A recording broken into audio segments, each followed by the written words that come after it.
Puji Tuhan, shalom teman-teman, shalom. Mari lambaikan tangan kita kepada Tuhan. Kalau kita layak untuk menerima pujian dan penyembahan kepada Tuhan kita, dialah hormat. Segala pujian kita hanya kepada Tuhan. Hanya Engkau yang layak terima pujian kami Tuhan. Penyembahan kami, sorak-sorai kami hanya kepada Tuhan. Kau mau menaikkan ucapan syukur kami yang terbaik kepada Tuhan. Terima kasih Tuhan. Haleluya, haleluya Yesus.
Tak pernah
puji syukur kami naikkan hanya di hadapan Tuhan.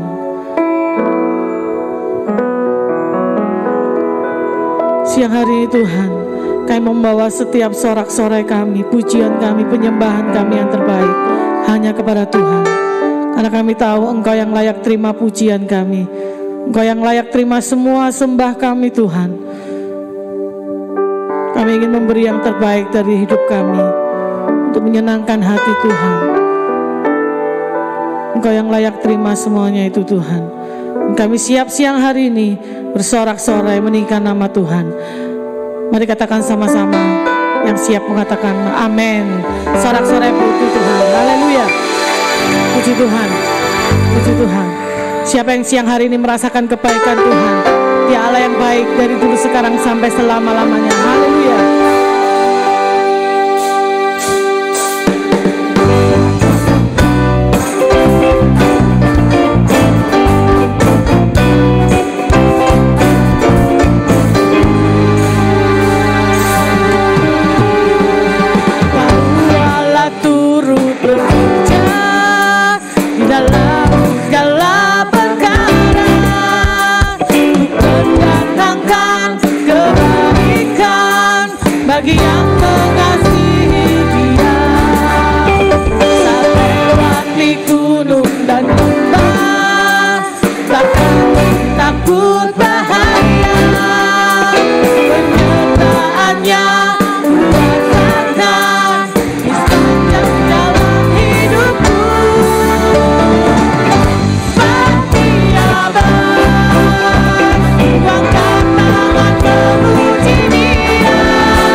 Haleluya.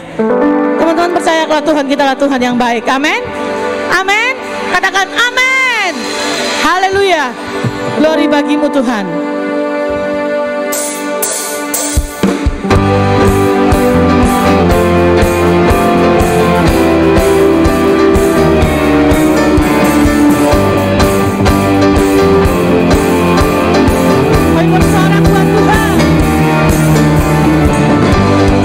Kami hampiri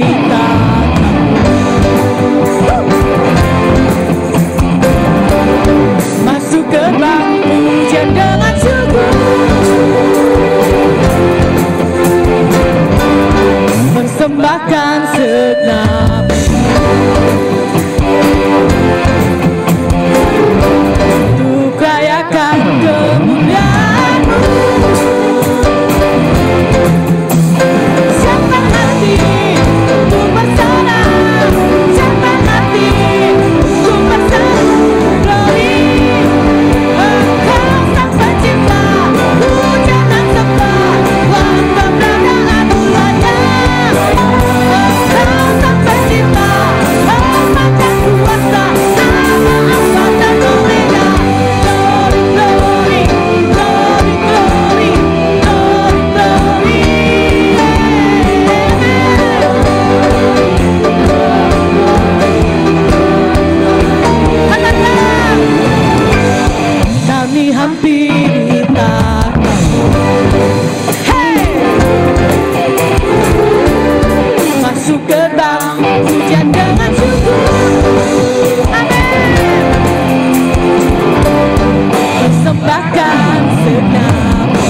terima pujian kami dan penyembahan kami.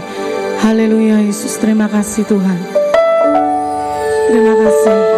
Kami tahu kami punya Bapa yang selalu baik buat kami, Bapa yang selalu memelihara hidup kami.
kasih Bapa.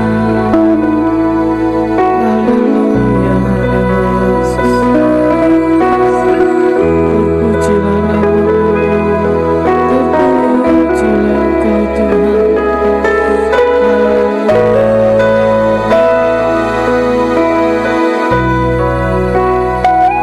Haleluya, Yesus. Terima kasih Tuhan. Terima kasih, kami bersyukur siang hari ini penyertaan Tuhan selalu ada buat kami. Engkau Allah kami yang baik. Engkau Allah yang selalu beserta dengan kami Tuhan. Meskipun ada banyak badai yang kami hadapi, kami tahu Engkau Allah yang memberikan kami kekuatan. Engkau Allah yang memampukan setiap kami untuk kami bisa melewati setiap badai dalam hidup kami beserta dengan Engkau Tuhan. Kami akan mendapatkan kemenangan demi kemenangan dalam kehidupan kami, karena Engkau Allah yang beserta dengan kami. Terima kasih Bapa, terima kasih. Mari berbicaralah kepada kami pada siang hari ini. Ubah hidup kami, bentuk hidup kami menjadi pribadi yang menyenangkan hati Tuhan. Terima kasih Tuhan, terima kasih. Engkau mengurapi hamba-Mu yang akan menyampaikan firman-Mu. Otoritas Allah boleh turun atas hamba-Mu, supaya hidup kami semakin hari semakin berkenan kepada Tuhan. Hai dalam nama Tuhan kami Yesus Kristus. Haleluya, amin.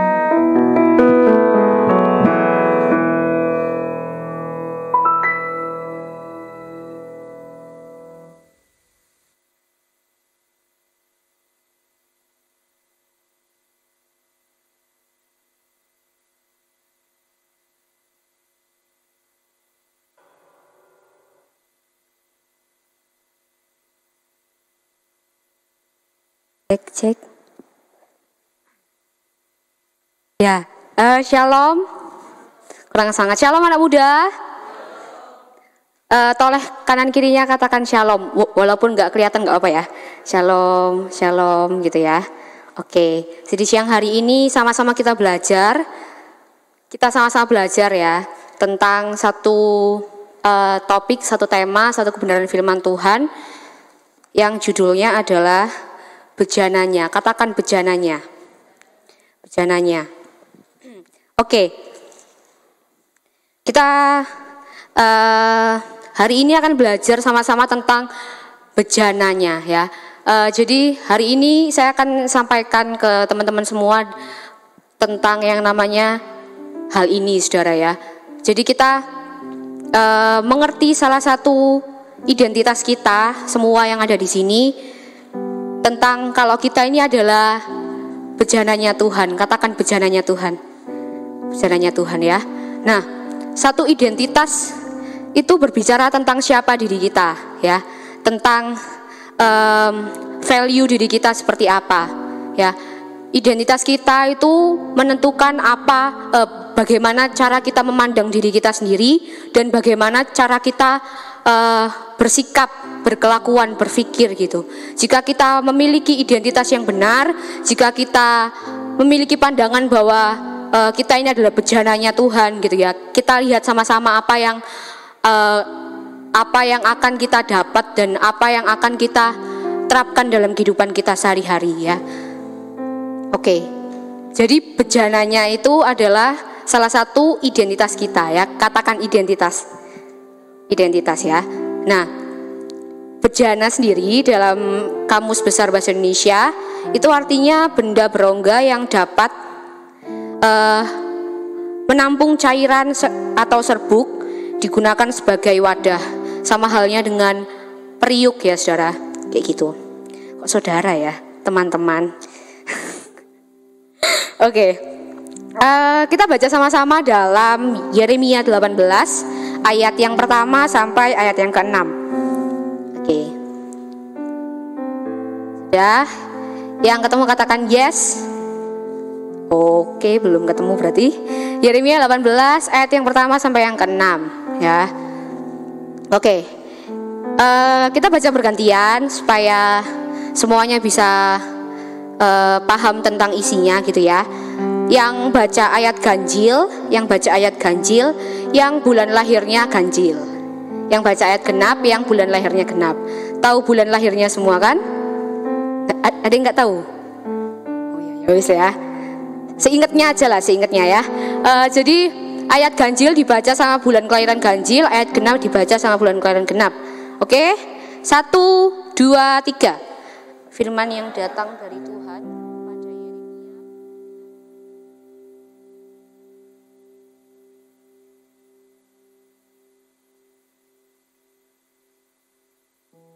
Lalu pergilah aku ke rumah tukang periuk.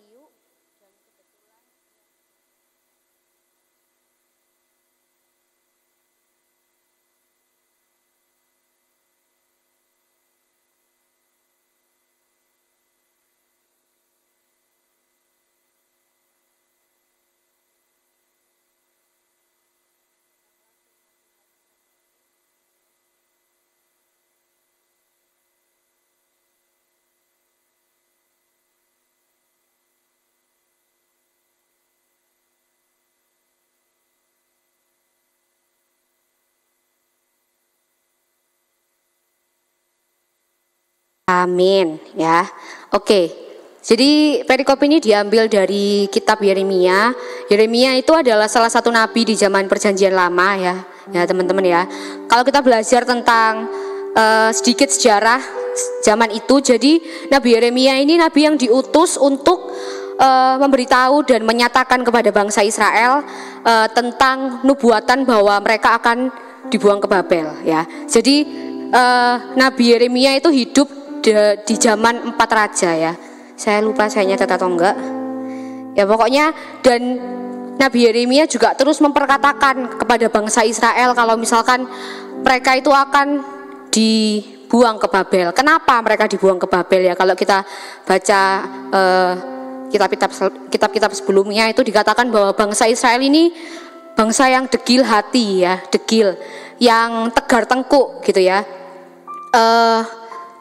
Setelah bangsa Israel keluar dari tanah Mesir gitu ya, mereka hidup sudah cukup enak, sudah cukup tidak dibawa perbudakan lagi gitu, tapi mereka istilahnya malah mendurhakai Tuhan ya.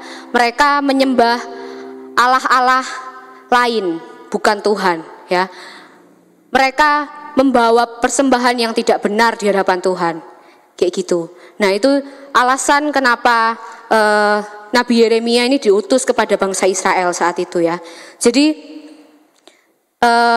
kalau kita lihat bagaimana kehidupan bangsa Israel saat itu ya, sudah ditolong Tuhan dari zaman dia di bawah perbudakan Mesir sampai dia dibawa keluar ya. Kemudian dan masih saja walaupun sudah mengalami pertolongan Tuhan yang seperti itu, tapi ternyata masih saja melakukan hal-hal yang mendukakan hati Tuhan. Itu. Hal ini yang mengingatkan saya dan teman-teman semua di sini adalah kalau yuk sama-sama kita sadari gitu ya, kalau pertolongan Tuhan itu sudah sangat-sangat luar biasa. Kalau kita boleh flashback dari kita umur per bulan, umur 1 hari sampai hari ini gitu ya, begitu banyak karya yang Tuhan kerjakan gitu. Tapi apakah hari-hari ini kita masih mengerjakan kebenaran? Apakah hari-hari ini saya dan teman-teman masih berusaha untuk menyenangkan hati Tuhan ya, tidak melakukan hal-hal yang mendukakan hati Tuhan kayak gitu. Nah, kalau kita lihat dari pasal 2 sampai pasal 29 itu diceritakan bagaimana Nabi Yeremia ini bernubuat kepada bangsa Israel ya, bernubuat kepada bangsa Israel tentang hal ini. Tapi bangsa Israel tetap dalam keadaan yang ya wis baik gitu ya, kayak tidak kalau di ayatnya dikatakan tidak mau mendengar ya, punya telinga tapi nggak mau mendengar, punya mata tapi nggak mau melihat. Nah, salah satu pasal ini ya, Yeremia 18 ini juga adalah salah satu runtutan nubuatan yang Nabi Yeremia sampaikan kepada bangsa Israel saat itu ya. Nah, Tuhan berbicara kepada Nabi Yeremia melalui perumpamaan ini ya, di pasal 18, pelajaran dari pekerjaan tukang periuk. Periuk itu ya tadi yang saya bilang ya, bejana, wadah yang bisa digunakan untuk menampung air, menampung serbuk dan sebagainya. Nah, yuk kita belajar beberapa hal dari perikop ini. Saya rindu saya dan teman-teman semua boleh menangkap sesuatu saat kita pulang ya. Jadi 1 jam kita di sini tidak berakhir dengan sia-sia. Supaya kita semua boleh mendapat satu konsep yang baru, satu pemikiran yang baru tentang kebenaran firman Tuhan, teman-teman. Dan itu yang akan memperbaiki kehidupan kita. Yang pertama ya, kalau kita baca di perikop ini ya, di ayat yang ke-4 ya. Apabila bejana yang sedang dibuatnya dari tanah liat di tangannya itu rusak, maka tukang periuk itu mengerjakannya kembali menjadi bejana lain menurut apa yang baik pada pemandangannya. Ya, yang pertama adalah tukang periuk itu melambangkan Tuhan ya. Tuhan itu pembuat, Tuhan itu pencipta, Tuhan itu si tukang periuk yang punya kuasa penuh, yang punya daulat penuh atas periuk yang dibuat, gitu. Nah, kalau tukang periuk ini membuat sesuatu, dia punya hak dong, ya nggak sih? Iyalah, oke lah ya. Saya dengar suara hati kalian ya, iya kak, gitu. Oke. Nah. Si tukang periuk ini punya kendali penuh, punya otoritas penuh terhadap apa yang dibuatnya. Sama seperti Tuhan dan kita semua, Tuhan kepada kita semua ya. Tuhan itu pencipta kita, Tuhan itu pemilik kehidupan kita. Dia yang membuat kita, yang menenun kita sejak kita di kandungan ibu kita. Dia merancangkannya begitu sempurna, teman-teman. Ya, kita baca dalam 1 Korintus 7 ayat 23. 1 Korintus 7 ayat 23. Oke. Kamu telah dibeli dan harganya telah lunas dibayar. Karena itu janganlah kamu menjadi hamba manusia. Ya. Hal ini mengingatkan kita, ayat ini mengingatkan kita kalau kita ini hambanya Allah gitu. Kita ini periuknya Tuhan, ya. Tuhan itu 100% berdaulat atas kehidupan kita gitu. Ya. Yang perlu saya dan teman-teman renungkan adalah apakah hari-hari ini kita 100% mengandalkan Tuhan? Apakah hari-hari ini 100% kita percaya bahwa rencana Tuhan, bahwa periuk atau kita ini sudah dibentuk Tuhan dengan begitu rupa, dengan begitu sempurna, gitu ya. Apakah justru hari-hari ini saya dan teman-teman mungkin tanpa sengaja tidak lagi mempercayai Tuhan, atau dengan sengaja mungkin tidak lagi mempercayai Tuhan. Ya, tukang periuk. Siapa kita sih di hadapan Tuhan gitu ya? Tuhan memandang kita berharga ya. Kalau kita lihat, saya nggak tahu ya jumlah manusia di seluruh bumi ini ada miliar ya nggak sih, atau triliun, saya kurang tahu ya. Kita semua berharga di mata Tuhan. Tuhan mengenal kita dengan nama kita ya. Tuhan tahu siapa kita gitu. Nah, selama ini bagaimana cara kita memandang Tuhan ya? Bagaimana cara kita melihat pribadinya? Apakah Tuhan itu hanya istilahnya pribadi yang hanya kita datangi saat hari Minggu, saat kita ibadah seperti ini, saat kita duduk berdiri memuji Tuhan dan sebagainya, nyanyi pujian untuk Tuhan dan mendengarkan firman Tuhan? Apakah hanya sebatas itu saja? Atau ya Tuhan itu ya dalam setiap aspek kehidupanku dari Senin sampai Minggu ya dia itu Tuhan dalam hidupku. Apakah kita sudah mempertuhankan Tuhan? Itu jadi satu tamparan yang luar biasa dalam diri saya, teman-teman ya. Apakah hari-hari ini kita masih menghargai kehadiran Tuhan dalam hidup kita? Apakah kita sudah acuh tak acuh ya? Itu. Yang perlu diingat, dia itu pencipta kita. Dia itu pencipta kita, dia satu-satunya yang tahu untuk apa kita diciptakan. Oke, yang kedua ya, yang kedua, apabila bejana ya, bejana berbicara tentang periuk ya, yang asalnya dari tanah liat ya. Kalau dalam bahasa asli, saya buka di satu Bible Tools ya, teman-teman, itu saya nggak tahu cara bacanya apa, pokoknya tulisannya itu kele, saya nggak tahu cara bacanya.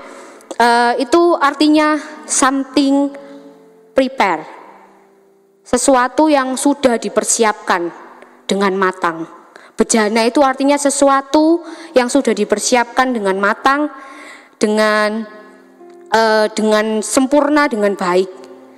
Ya.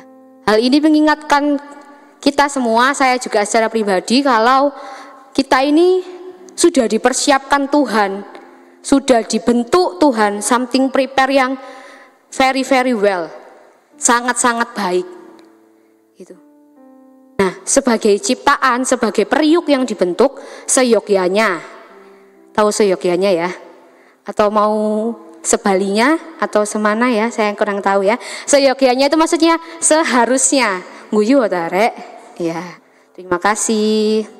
Saya sudah gemeter dari tadi tangan saya di sini. Oke.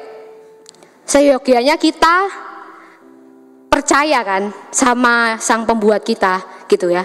Yang tahu apa namanya tujuan aku ini dibentuk itu ya si penciptaku, si tukang periuk itu, gitu. That's why kita harus percaya penuh kepada Allah. Ya, that's why bangsa Israel harus percaya penuh kepada Allah. Kita juga sama, gitu. Semua orang di tempat ini, saya, Yunda, Kak Gloria, Michael, Kak Bimo, ya, Alex, Desinia, semuanya punya tujuan masing-masing. Ya. Tidak semua orang tujuannya sama.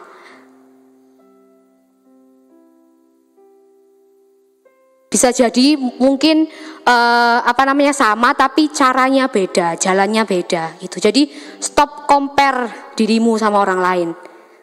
Stop compare kita sama orang lain. Gitu. Karena semua orang itu punya value-nya sendiri-sendiri kok. Dan Tuhan sudah bilang di sini setiap periuk itu something yang sudah di-prepare dengan baik. Gitu. Sebagai periuk kita harus percaya, katakan percaya. Kita harus taat, kita harus nurut saat kita dibentuk. Oke, kita baca dalam Yeremia 29 ayat 11. Ini ayat hafalan mungkin banyak orang dari kita semua. Kita baca ya. Yang pakai kacamata boleh minta tolong bacakan ya. Jangan dicopot kacamatanya, terima kasih. Atau yang bawa di tas boleh dipakai. Oke, 1, 2, 3.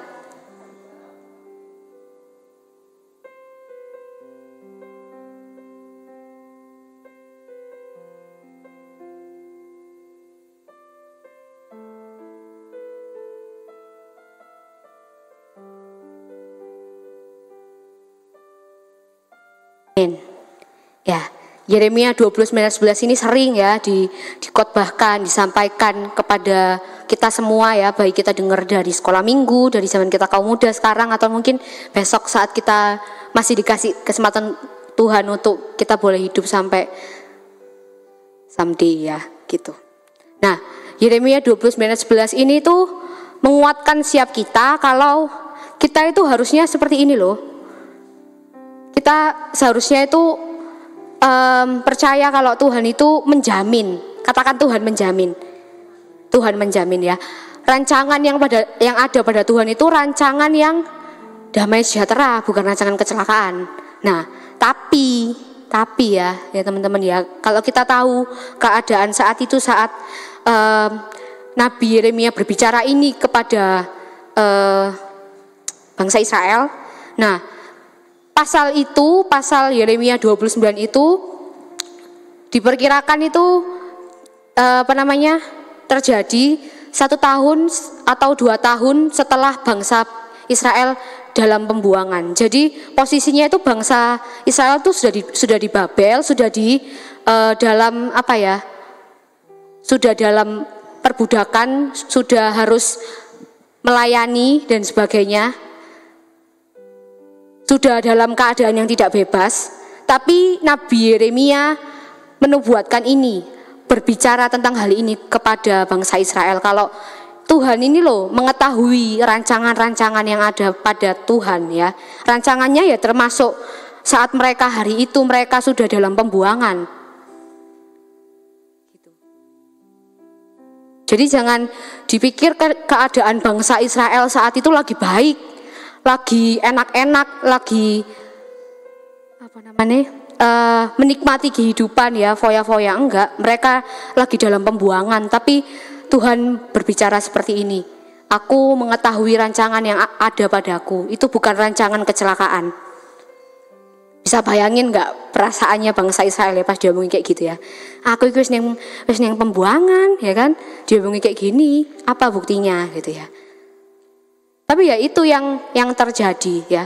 Kalau bahkan dalam keadaan terpuruk pun, bahkan dalam keadaan susah pun, ya itu rancangan Tuhan. Gitu. Kecuali kalau keadaan itu disebabkan oleh kesalahan kita pribadi. Hal ini berbeda konteksnya gitu ya.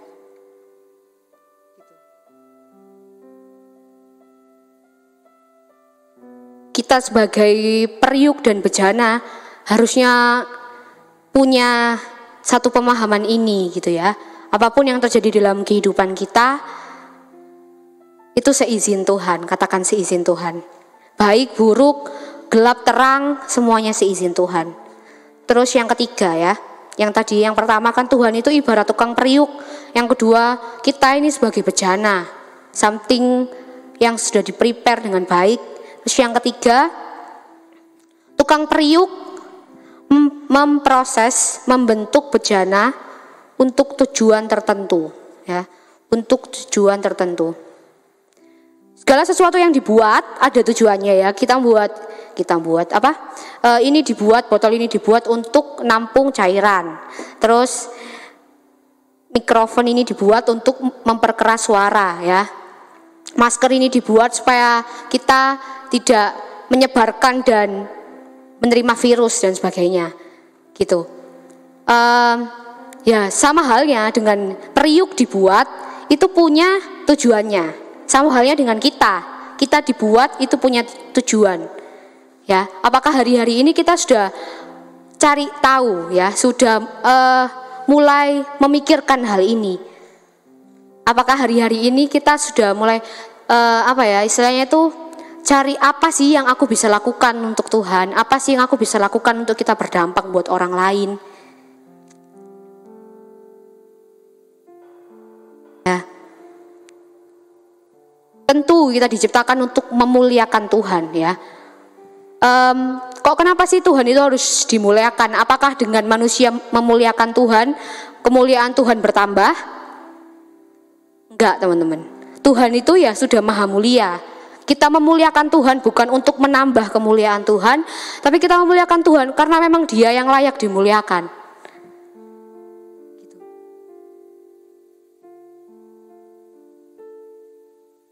Sebenarnya nggak ada efeknya apa-apa sih. Kita ini dengan tulus hidup kita ini mempermuliakan nama Tuhan. Maksudnya nggak ada dampak yang luar biasa yang dirasakan Tuhan gitu ya.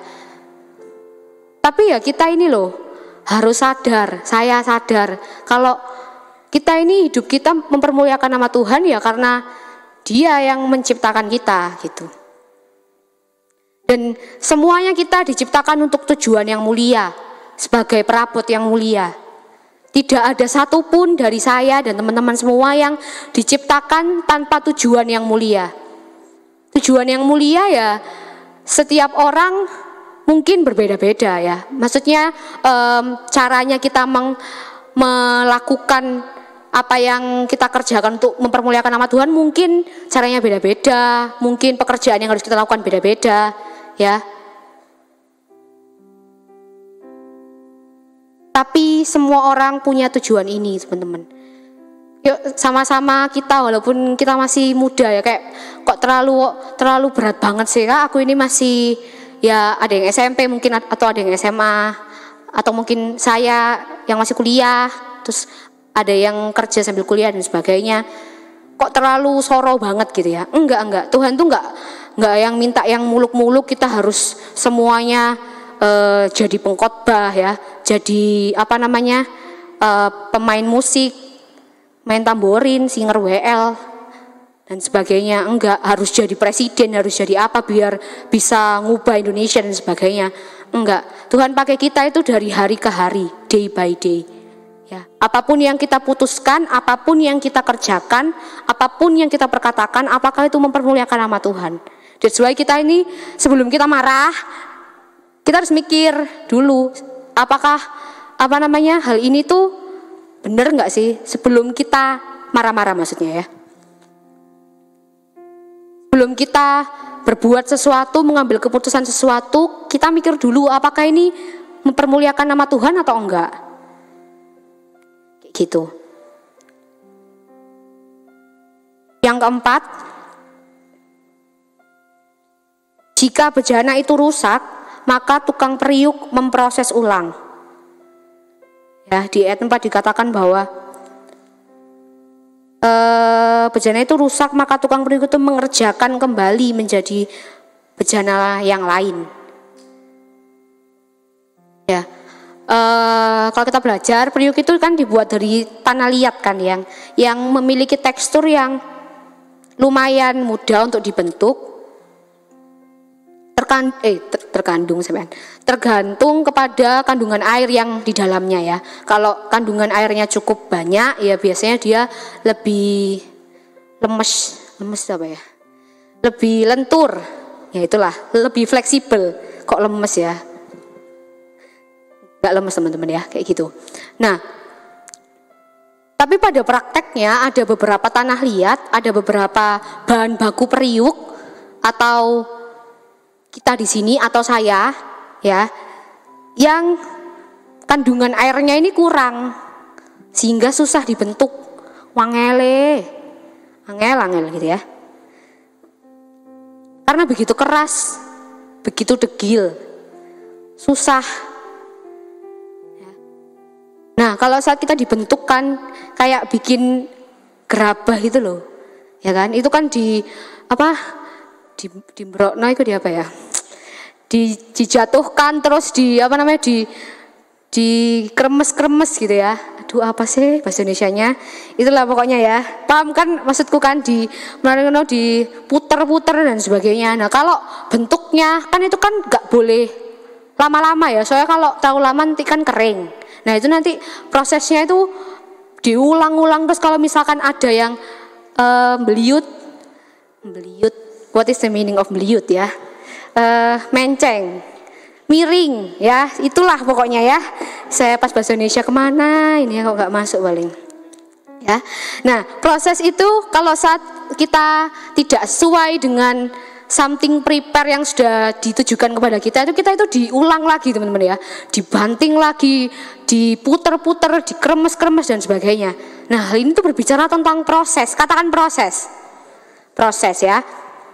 Nah, proses ini tuh berbicara tentang hal yang menyakitkan, hal yang tidak enak buat kita ya, hal yang perlu kerelaan hati. Nah, makanya kita hari-hari ini mungkin ya sedang mengalami begitu banyak pergumulan, begitu banyak persoalan dalam kehidupan kita yang membentuk karakter kita. Itu wujud dari proses yang Tuhan kerjakan dalam kehidupan kita ya, di sekolah kita masing-masing, di pekerjaan kita, di kuliah kita, di karang taruna kita, di keluarga kita ya. Proses itu yang membuat kita menjadi bejana yang mulia. Kalau sudah tidak sesuai sedikit, kita akan diulang lagi dari awal teman-teman. That's why kehidupan ini up and down ya. Asik, up and down gitu ya. Nah, kita baca dalam Wahyu 3 ayat 19. Kak Ferry khotbah tentang hal ini kalau nggak salah. Wahyu 3 ayat 19. Sudah? Oke. Yang rambutnya panjang, boleh bacain? Ya. Rambutnya panjang itu di bawah bahu. Panjangnya di bawah bahu, iya. Yang cowok kan enggak, berarti kan? Wahyu 3 ayat 19. 1 2 3. Barang siapa aku kasihi, ia aku tegur dan mengajar. Hatimu dan bertobatlah. Amin. Nah, ini ya, barang siapa yang Tuhan kasihi, yang tukang periuk itu kasihi, dia ditegur, dihajar ya. Dihajar ini bukan yang dipukuli sampai babak telur ya. Babak belur ya teman-teman ya. Babak telur ya, lapar ya. Nanti bisa ambil konsumsi di dapur rumah masing-masing ya. Sebab itu relakanlah hatimu dan bertobatlah. Hal ini sudah dikasihkan dikabarkan kepada kita hari ini, atau kita sudah pernah dengar sebelum-sebelumnya. Ini bilang ke kita semua gitu ya. Kalau hari-hari ini kita sedang ditegur, sedang dihajar sama Tuhan, sedang diajari Tuhan berbagai macam hal, itu bukan karena Tuhan tidak sayang, bukan karena Tuhan tidak mengasihi saya, bukan karena Tuhan tidak mengasihi Kak Yoni, enggak. Tapi itu semua karena Tuhan mengasihi kita, ya. Kalau kita mau dibentuk, kita mau rela hati untuk kita boleh bertobat setiap hari dari hari ke hari, kita akan jadi bejana yang mulia yang Tuhan rencanakan itu tadi loh. Gitu. Yang terakhir teman-teman ya. Oke. Sudah sumringah semua. Yang terakhir. Enggak kok, dari awal semuanya sumringah, cuma enggak kelihatan aja kan ketutupan masker ya. Terus yang kelima, tukang periuk menginginkan yang terbaik untuk periuknya menurut apa yang baik pada pemandangannya. Pemandangan si tukang periuk ya, menurut apa yang baik, menurut apa yang baik sesuai dengan pemandangan si tukang periuk, bukan apa yang baik menurut saya, bukan gini. Menurut apa yang baik pada pemandangan si periuk itu. Lah kan periuk kan cuma dibentuk ya. Jadi itu tergantung sama pembuatnya. Menurut apa yang baik menurut pembuatnya. Jadi standar kita ini, apakah standar yang kita harus raih ini, apakah itu baik menurut pemandangan Tuhan? Banyak hal yang terjadi mungkin kita pikirnya tidak sesuai dengan standar diri kita, tidak sesuai dengan apa yang baik menurut pemandangan kita. Tapi memang kok yang baik menurut pemandangan Tuhan yang terjadi. Hal ini tidak mudah ya teman-teman ya. Saat rencana kita tidak sesuai dengan saat apa yang terjadi dalam kehidupan kita tidak sesuai dengan rencana kita, hal ini tidak mudah. Tapi itu harus terjadi, katakan harus terjadi. Tidak semua keinginan kita itu harus dituruti. Ya. Tidak semua permohonan kita mungkin dapat jawaban yes dari Tuhan. Bisa jawabannya tunggu, bisa jawabannya atau mungkin tidak. Gitu ya. Jawaban-jawabannya seperti ini kadang-kadang menghancurkan hati kita. Ya enggak sih? Kadang-kadang bikin kita kayak, duh, getun aku. Getun tuh gemes. Getun itu yang apa? Enggak wis, Kak Sido, nanti gak lucu. Oke, lanjut ya. Kita buka dalam 1 Petrus 2 ayat 21. 1 Petrus 2 ayat 21. Ya, yang ketemu katakan yes. Yes. Oke. Yang rambutnya di atas lutut, di atas lutut. Ya semuanya ya, kalau di bawah lutut kan medeni ya. Duh, yang jelek. Yang rambutnya di atas bahu, teman-teman, maksudnya ya. Di atas lutut ya, kayak rok aja ya. 1 Petrus 2:21. 1, 2, 3.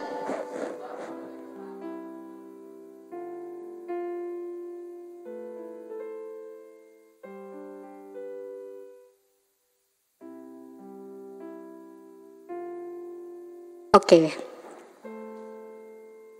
Sebab itulah kamu dipanggil, karena Kristus pun telah menderita untuk kamu dan telah meninggalkan teladan bagimu supaya kamu mengikuti jejak Kristus. Patokan kita, tujuan kita, fokus kita ya Kristus, mengikuti jejak Kristus.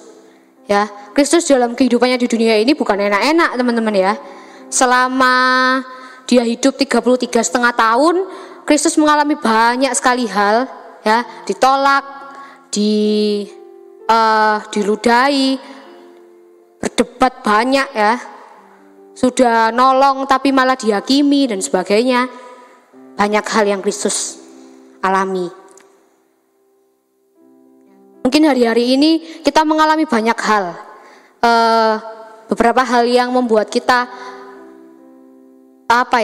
tidak berada dalam kondisi yang nyaman, tidak berada dalam kondisi yang menurut kita baik.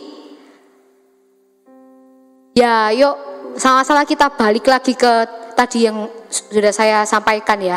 Kalau apa yang baik itu ya menurut pemandangan Allah.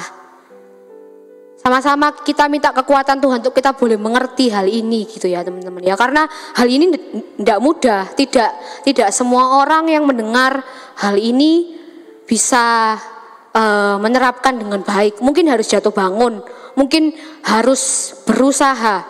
Katakan berusaha. Tapi dalam yang saya note di bawah sini ya, tapi dalam segala hal, rasa sakit, proses yang terjadi hari-hari ini, jangan takut. Katakan jangan takut. Toleh sama kanan kirinya, jangan dibuka maskernya, katakan jangan takut. Oke, soalnya mata itu biasanya berbicara lebih dalam daripada mulut ya. Asik. Yang sering pandangan-pandangan ini pasti tahu ya maksudnya. Oke. Dalam hal ini semua ya, dalam segala hal yang tadi sudah saya bilang tentang rasa sakit, penderitaan ya, proses-proses yang luar biasa dalam kehidupan kita, Yesus memberi kekuatan dan menyertai kita. Amin. Katakan Yesus memberi kekuatan, Yesus menyertai kita. Kita baca dalam Mazmur 23:4. 3 ayat terakhir teman-teman. Gitu semua ya. Saya kok denger gitu ya tadi. Ya udah nggak apa-apa ya. Namanya embo ya. Itu kayak bahasa Inggris British gitu, embo. Mazmur 23:4. Sudah? Yuk baca. Oh, jangan deh. Yang cowok sekarang ya.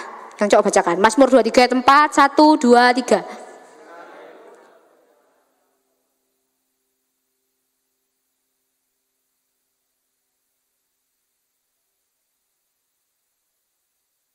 Amin. Sekarang yang goal ya. Yesaya 40:24. Bagus ya pronunciation saya sekarang. Amin. Yesaya 40:24. Bukan ya. Bentar. Saya salah teman-teman ya. Bentar. Kayaknya ada kesalahan. Mohon ditunggu. Dan nggak bisa dibaca ya. Bentar teman-teman. Ini loh ayat yang dia memberi semangat kepada yang lemah dan tidak berdaya itu di mana ya? Ada yang tahu? Ada yang tahu? 40 ayat. Oh ya 29 ya. 4 saya kayak 9 ya teman-teman ya. 9 saya kayak 4 ya. Yesaya 40 ayat 29. Ya 29 ya Destian. Oke, thank you Destian. Sudah sampai Yesaya ya. Pas baca Alkitab. Oh ya, amin. Ya. Hebat. Yesaya 40 ayat 29. Minta tolong ditampilkan di LCD. Oke, yang wanita 1, 2, 3.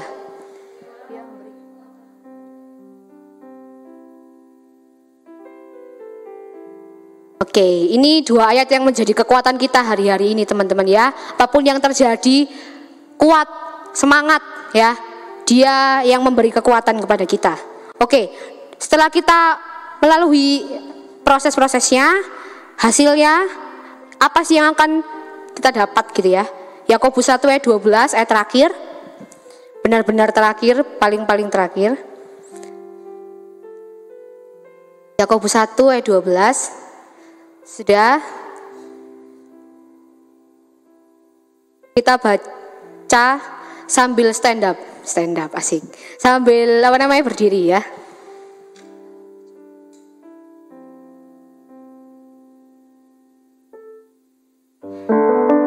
Oke, kita baca bareng-bareng ya. 1, 2, 3. Berbahagialah orang yang bertahan dalam pencobaan, sebab apabila ia sudah tahan uji, ia akan menerima mahkota kehidupan yang dijanjikan Allah kepada barang siapa yang mengasihi Dia. Amin. Boleh taruh Alkitabnya, bukan boleh duduk teman-teman ya. Oke.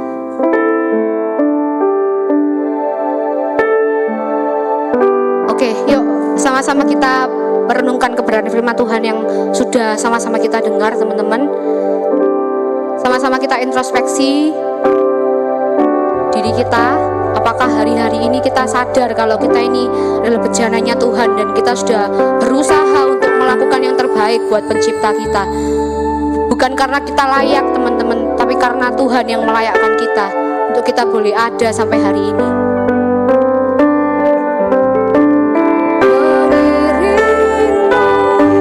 Seumur hidupku masuk dalam rencanamu Bapa, pikiranku, kehendakku,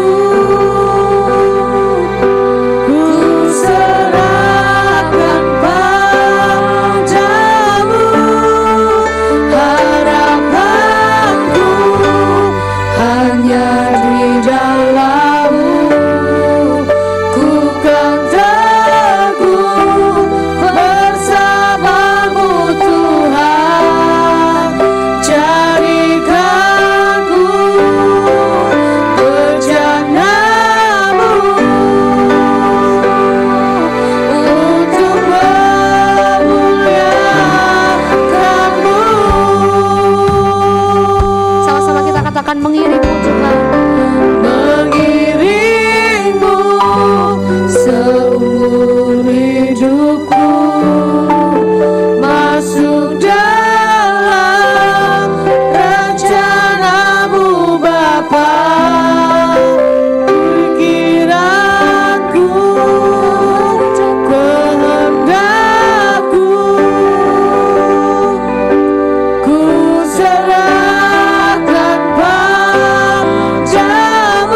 Tuhan, sama-sama kami boleh ambil komitmen untuk kami boleh Tuhan terus belajar, berusaha untuk kami boleh nurut sama pencipta kami, sama pembuat kami Tuhan. Belajar terus percaya kepada rencana Tuhan, kepada rancangan Tuhan. Kami percaya Tuhan, kami deklarasikan, kami percaya pada rencana-Mu yang ajaib Tuhan. Kami percaya pada rancangan-Mu yang sempurna dalam hidup kami. Tuhan, terima kasih buat siang hari ini Tuhan. Kami bersyukur buat segala hal yang kami boleh nikmati, yang kami boleh alami. Kami tahu Tuhan, semuanya mendatangkan kebaikan buat setiap kami, orang-orang yang mengasihi Tuhan, orang-orang yang mencintai Tuhan. Terima kasih Tuhan, terima kasih biar dari hari ke sehari, mulut kami, lidah kami, perkataan kami, perilaku kami Tuhan, semuanya mempermuliakan nama Tuhan. Terima kasih Tuhan, terima kasih. Kami tahu Kau hadir dalam setiap musim kehidupan kami. Kau ada dalam setiap hari-hari kami Tuhan. Kami boleh belajar untuk kami boleh terus menghargai kehadiran Tuhan. Terima kasih apapun yang sedang kami doakan hari-hari ini, kami serahkan ke dalam tangan Tuhan. Kami percaya Tuhan menjawab semuanya sesuai dengan waktu Tuhan, sesuai dengan cara Tuhan yang terbaik buat setiap kami. Sehingga kami dibuat terpesona Tuhan atas perbuatan-Mu yang luar biasa dalam hidup kami. Terima kasih Tuhan, terima kasih Tuhan memberkati setiap kami yang hadir siang hari ini Tuhan. Tuhan tolong dalam segala hal yang kami kerjakan, sekolah kami, kuliah kami, pekerjaan kami Tuhan, usaha kami, semuanya Tuhan kami serahkan dalam tangan Tuhan. Yang sedang mencari pekerjaan Tuhan berikan pekerjaan yang terbaik, yang tidak menjauhkan diri dari pertemuan-pertemuan ibadah. Terima kasih Tuhan, terima kasih. Kami serahkan kehidupan kami, keluarga kami ke dalam tangan Tuhan. Tuhan yang ambil alih penuh Tuhan kehidupan kami, pergumulan kami. Terima kasih Yesus, terima kasih. Kami anak muda-Mu Tuhan. Mulai hari ini kami belajar untuk kami boleh terus Tuhan mencintai Engkau, mengasihi Engkau sama seperti Engkau mengasihi kami. Tanpa syarat Tuhan, tanpa batas. Terima kasih Tuhan, terima kasih. Kami tahu kami terbatas Tuhan, tapi kami punya Tuhan yang tidak pernah terbatas Tuhan. Terima kasih Yesus, terima kasih kalau kami akan pulang, biarlah penyertaan Tuhan, perlindungan Tuhan, kekuatan Tuhan, damai sejahtera Tuhan, sukacita Tuhan yang melindungi kami sampai dari hari ini Tuhan, sampai selama-lamanya Tuhan. Kami bertemu dengan keluarga kami masing-masing dengan keadaan yang baik, kami bawa dampak yang baik buat orang-orang di sekitar kami Tuhan. Kristus hidup dalam diri setiap kami. Terima kasih. Inilah yang menjadi ucapan syukur doa kami serahkan dalam tangan Tuhan. Dalam nama kami sudah berdoa dan kami sudah mengucap syukur. Haleluya, amin.